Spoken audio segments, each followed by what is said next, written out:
Hello, माझा मुलगा आहे Tushar Dharmaraj Butkule, BE computer software engineer Pune.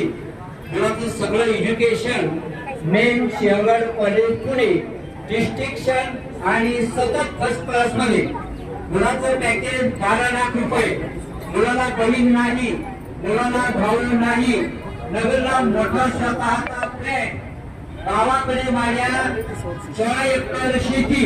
मी स्वतः कॉलेजमध्ये professor, head of the department. त्याच्यानंतर मुलाचे टोटल शेती आणि मोठा दुग्ध व्यवसाय. मुलगा दिसायला अत्यंत हुशार आहे आणि आम्हाला कुठल्याही प्रकारची अपेक्षा नाही. आम्ही श्रीमंत घराण्यातले आहोत. माझा बीड जिल्हा आष्टी तालुका म्हणजे मनोज पाटील जरांगेचा जिल्हा किंवा ज्याला आपण म्हणतो की तुकाराम मुंडेचा जिल्हा. आम्हाला